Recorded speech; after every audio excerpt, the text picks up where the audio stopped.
Welcome back. We're in the hotel. We're upstairs. Lady Piant has just managed to help me get that key, nab it off so we could steal it from the old concierge. If you just joined, welcome.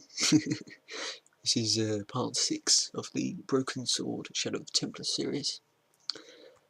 And you're here with me, Fred. This is the Gamers of Nations. Right. Without further ado, let's open the door. Maybe it wasn't the right room, but this was the right key.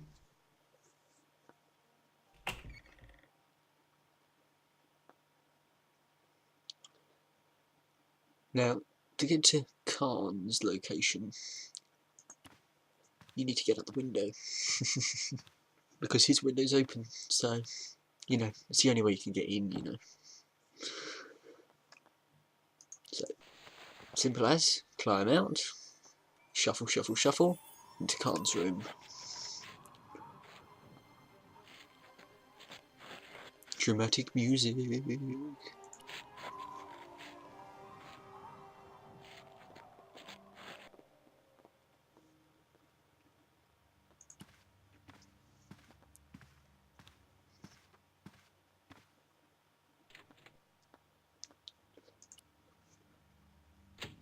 Okay.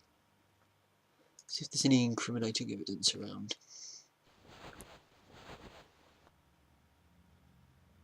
The bed.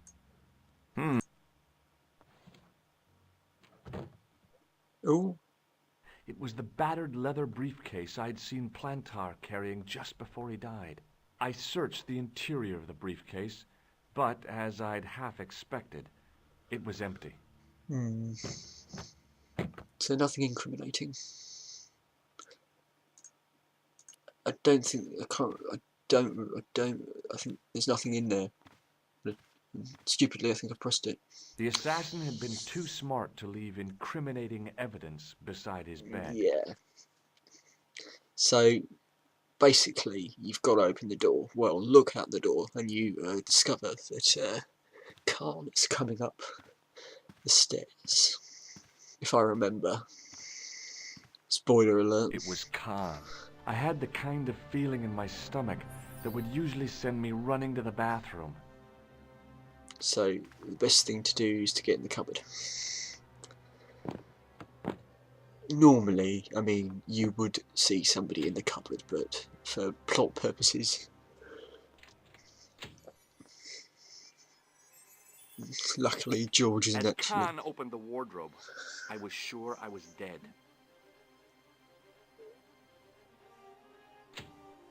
But he grabbed his pants quickly and didn't even see me. Luckily. I didn't usually spy on men getting changed. But this guy was a killer, and I didn't want any surprises. He left his checkered pants on the bed. Good for us. He's wearing a full suit now, so yeah, as you do.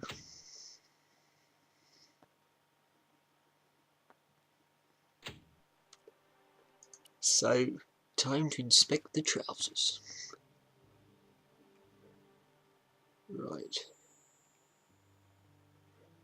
You can't do anything with that yet, so let's I had that kind of feeling you only get from searching still warm pants. There was nothing in the pocket. Look in the other pocket. The pocket was empty. Now, like I said before, this pocket is the one that's actually got stuff in. And to do that, you need to turn over the trousers. I flipped the pants over. Trousers. In America, they say pants. It's quite funny, really, because pants in the English dictionary, the UK dictionary, as it were, is another word for underpants or underwear. So, yeah. Ooh. I found an ordinary matchbook. No matches, no clues. But as I pulled it from the pocket, a strong thread came with it. A thread with a metal tag on the end. Which you pulled. I pulled on the metal tag and the thread came out of the pants. It was like pulling out a ripcord. I found nothing in the pocket. I turned the pants over again. Oh look, there's an extra pocket. I searched the pocket gingerly and found a pass card. It read, Thomas Merlin, Gruber Electronics Corporation. There was nothing else in the secret pocket. Right. Let's have a look at these items. The matchbook bore a pattern of swirling color and the words, Club Alamut. Okay. Whew. Right. It was the card I'd found in the hotel bedroom. It read, Thomas Merlin, Gruber Electronics Corporation. Okay.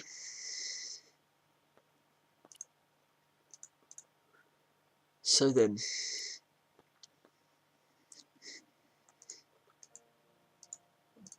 there's nothing else in that. Oh, right. This.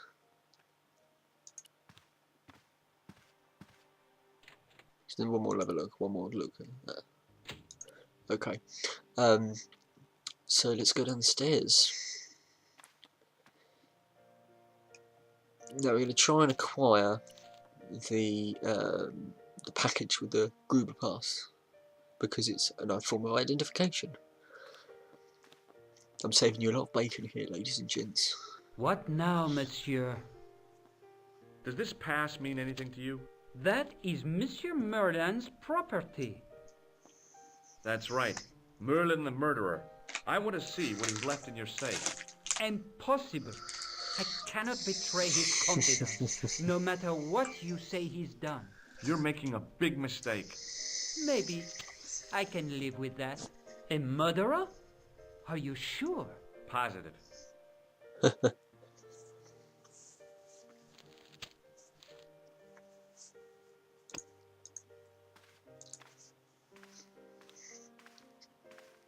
So, what do you do in times of need when you need to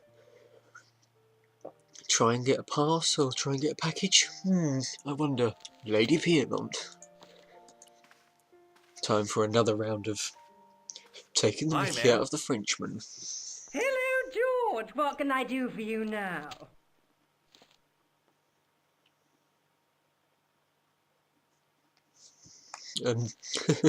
Pass? I found this pass in Merlin's room. So, that deceitful little man is passing himself off as an electrician, is he? Uh-huh. This guy probably has 1,000,000 faces.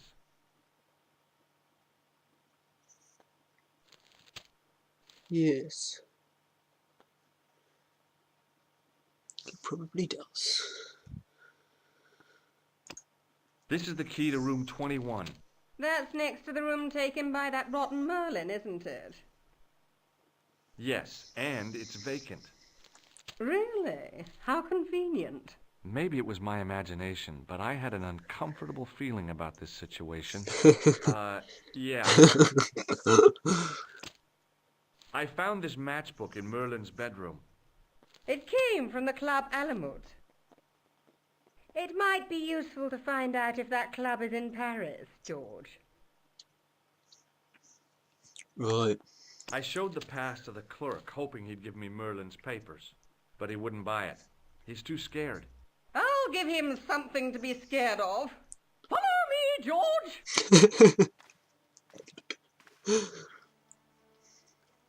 There we go.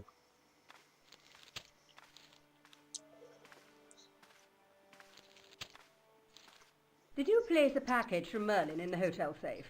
I did, madame. And did my friend here show you Merlin's identification? Indeed he did, but What's the problem? he isn't Merlin. A mere academic detail. Give him the package. But that is against the law. I happen to be a justice of the peace, you silly man. I am the law. If he tries anything, shoot him, George. My pleasure, Lady Piermont. One moment, please. I haven't enjoyed myself this much since Greenham Common. It's like a girl's I school. don't know what I would have done without you, Lady Piermont.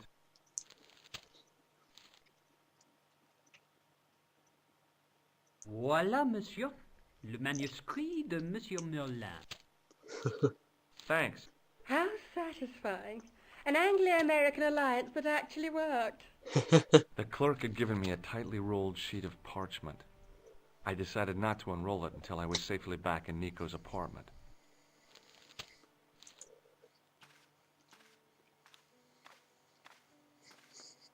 And as I told you before, you can't walk out the front door with something like the medieval parchment.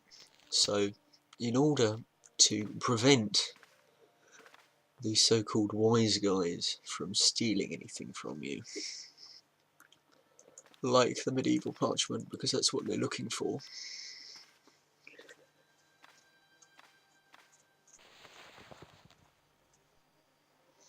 because there are in fact working for the Templars. So the best way to get rid of it is by chucking it in the alley. No way to treat an ancient manuscript, but I couldn't let it fall into the hands of the goons waiting outside.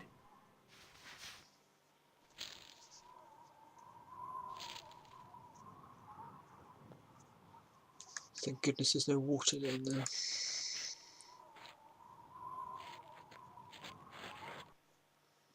Right. It's time to go and Manuscript.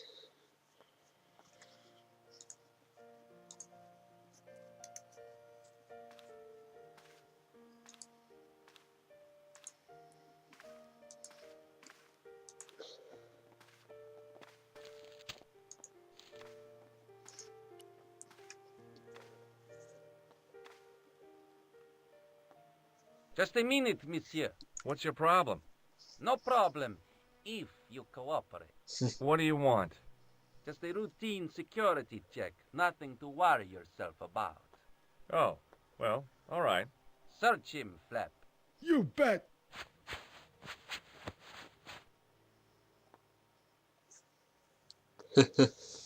Hey, knock it off. Get off, you big ape. Oops. Nothing, Guido. Zilch. Our apologies, monsieur. What? I had to report you to the authorities. Round here, we are the authorities. You want I should break his arms? No. Let him go, Flap.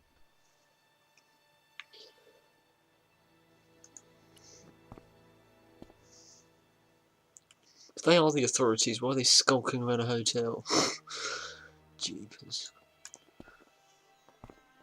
So, manuscript. If the manuscript was what Flap and Guido were after, they were going to be disappointed. I couldn't wait to get back to Nico's apartment and check it out. Indeed. What is this manuscript, do you think? Twiddling of the thumbs. Hi, how are you? Oh, hi. Come in, Josh. It's really weird because her coat there is dark blue, but on that thing it looks like brown.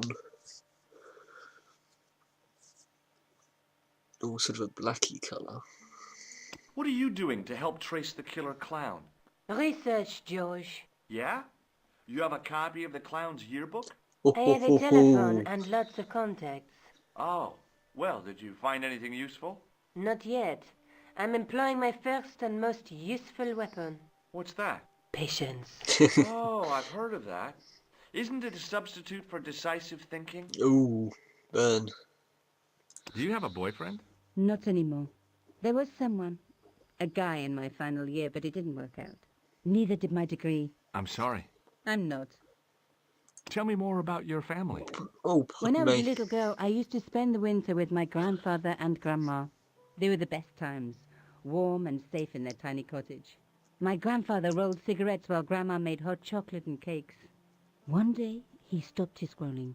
He put the lid back on his tobacco jar and took me in his arms. I laughed and wriggled, but he hushed me to be silent. With his unshaven chin all scratchy in my ear, he told me his secret. What did he say? He said, I don't smoke, but she likes to think I do. What a weird old man. Don't call my grandfather weird. He was the nicest guy ever. I wish I was back in that cottage instead of this crummy apartment in this noisy city. Oh, feisty. Feisty one you are. I found this in the killer's room. What is it? A credit card? ID. Thomas Merlin of the Gruber Electronics Corporation. Never heard of him or the company. Okay. I found this matchbook in the killer's hotel room. It's from the Club Alamut. Never heard of it. Is there anything written inside it? No, what were you expecting? If this was a movie, there'd be a clue, a name or an address. That's no use. There aren't even any matches in it. Oh well, I'll keep it as a souvenir. Let's ask her about the manuscript, because that is the most important thing that we need to talk about. You're just not going to believe what I've found. It's not another part of the clown's costume, is it? Burn. Snape. It's a medieval manuscript. Kahn left it in the safe at the U-Boot. It's incredible. Is this what he took from Plantark? It could be, which means it's worth enough to kill for. Look there, two guys on the same horse. Oh yeah, maybe they couldn't afford one each. What of it? Have you ever heard of the Knights Templar? Their official seal was an image of two knights sharing a horse. Yep. Whatever this manuscript means, it's connected with the Templars. How come you know about these knights? I learned about them while writing an article on the Crusades. And here comes a story. This guy, named Hughes de Payen, arrived one day at the court of King of Jerusalem. He offered to protect the Christian pilgrims from the displaced Muslim armies. The king would be able to guarantee safe transit to Christians in the Holy Land. Safer journeys meant more pilgrims, and pilgrims meant trade and wealth. The Templars proved invaluable to the king as a mercenary army. It was said that they never asked how many the enemy numbered, just where they were. And as the years went by, the Templars grew in wealth and numbers. They were so rich, even kings came to them for loans. But at the height of their power, they fell foul of the King of France. He rounded them up and turned them over to the Inquisition. Thousands of Templars were subject to torture and confessed to heresy. Of course, at the hands of the Inquisition, there wasn't much they wouldn't confess to. The last Grand Master Jacques de Molay was burned alive. Jeez. So the treasure is hidden, waiting to be discovered? If Oh, there no. ever was a treasure, it's been lost for 600 years. Anyway, we're supposed to be investigating a serial killer, not a medieval treasure trove. But maybe that's what the clown and his accomplices are after. Maybe this manuscript is the key. You'd better leave it here for safekeeping. Let's take another look at the manuscript. Right. There's a guy with a sword and a bull. The only mythological bull I know of is the Minotaur, but he was only half bull. I don't think I'd like to be half a bull, even if it was the bottom half. What's that object between them? It looks like a gem on top of a tripod. Which is important for later. So everything that's in this picture is important. Each of these squares do tell you something about, you know, what is going to be in the rest of the game. That's the way that things work, you see. This picture here of the two Templars is actually my Steam photograph, profile photograph. Look there, two guys on the same horse. It's this circle here is the seal of the Knights Templar, one of the two seals of the Knights Templar. Some people may know the Knights Templars or the Templars from the series Assassin's Creed. Well, this is where elements of that game came from. There's a guy working on a loom. He's weaving a carpet or a tapestry.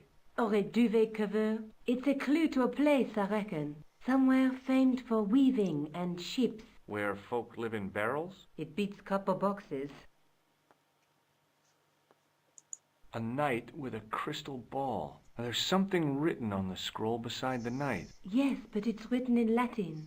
Per disciplinum mea lux videbis. By my teachings, you will see the light. You speak Latin? Where did you learn a trick like that? A trick? I studied law, okay? I can read Latin. My, you're touchy. Tell me that again. Via my teachings. There's a Light. woman looking at her reflection in a mirror, but the reflection has 3 hideous faces. She reminds me of the wicked queen in Snow White. She was the one who said mirror, mirror on the wall, wasn't she? She made me cry so much when I was a kid, Mom carried me out of the movie theater. She didn't frighten me in the least. Like I said, I was only a kid. I didn't like the crocodile in Peter Pan either. Let's Lucky. face it, we need help, George. Someone who knows about these things. Who do you Ooh. suggest? Indiana Jones? No, someone I know worse. a guy who specializes in medieval studies. His name is Lobino. Huh. Some stuffy old fossil who gets horny over ancient relics, I suppose. Yep. Far from it. Andre isn't the stereotypical professor you have in mind. Where can I find this Lobino guy? At In the the museum? Krone Museum. I'll give you the address. No, just before you people say, Lobino is nothing like me. He seems to change hair colour in the series, which is quite funny, really. But he's another recurring character. He's one of those annoying recurring characters because the thing is, he's got an obsession with Nico. You see, he's got like a crush. So he's like a, how do I say it? Sort of love interest, whatever you want to call it. And I just wanted to quickly tell you or bring to your attention an issue. Now, as I've been recording, I've been sitting down on my foot, and it appears to have gone very numb. So I do apologise for a couple of seconds. I was just going to compose myself. All this noise that's in the background, I keep knocking over items off my table, so I do apologise. Right, anyway, back to okay. I have to go. Yes. Okay. Don't forget to look for Lobino at the Krone Museum. Yep, we're going to go and see Lobino. That's where we're going to go to see Lobino. So yeah, so some games he's ginger, some games he's got brown hair, but at least the same. Here he is, or not here. So he's not here, right? But the tripod is though. In the case was a spindly tripod, blackened with age and pitted with rust. It was identical to the tripod pictured on the manuscript. A notice identified it as 15th century from Western Ireland. It had been found in Loch Marne at the site of a Knights Templar preceptory. Ireland! What's that? This tripod was found in Ireland. I will have to ask you to keep your voice down. I'm sorry, I was excited. So Ireland is the key. So there's a totem here. What's this all about? The totem pole looked distinctly out of place in the setting of the museum. Yeah, and the sarcophagus. It was an ancient Egyptian sarcophagus with a beautifully painted effigy of its owner on the lid. Right, just so you know, this, and this are all important later in the story. For now, you need to head back to Nika's apartment, and you're going to be heading to Ireland for the next chapter, because Lobino is not there. Hi, I've been to the Krone Museum. Did you speak to Lobino? No, he wasn't there.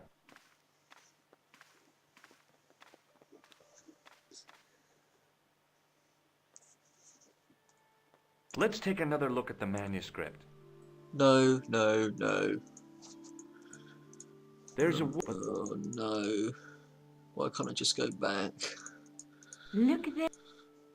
I can't click on all of them again. There's a guy between the night through my... Right. I found the tripod. Where? In the museum. It Back on belonged to track. the Templars. It was dug up in Ireland at a place called Loch Marn.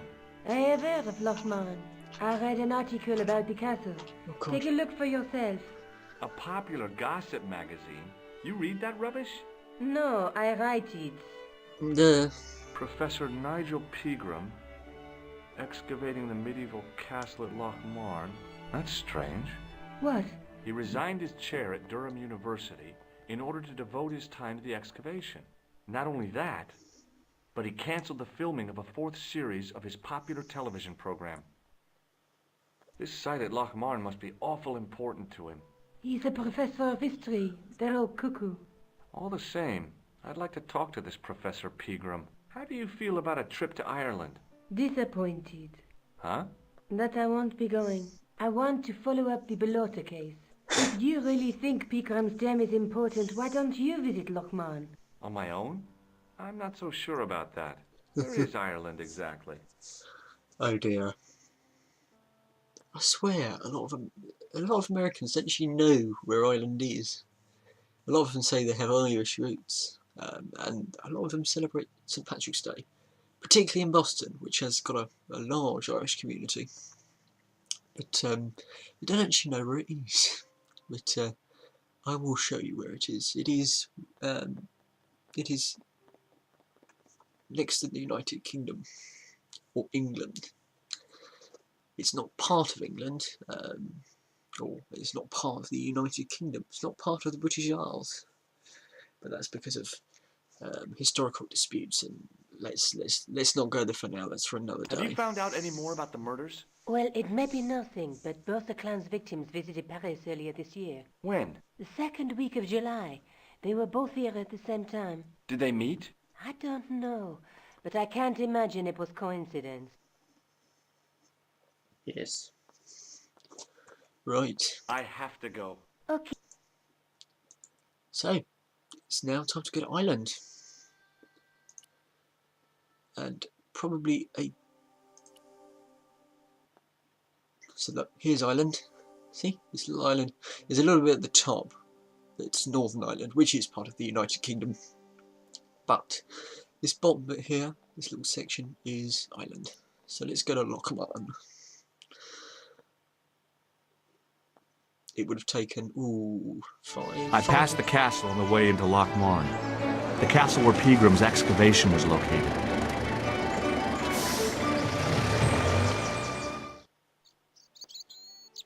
So yes, would have taken about 4 or 5 hours to get to that location. So, so without further ado, I'm going to end the video there. Thanks for watching part 6. In the next video, we're going to be exploring Ireland and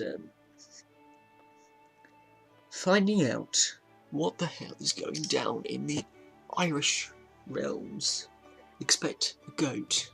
Expect the return of Kahn.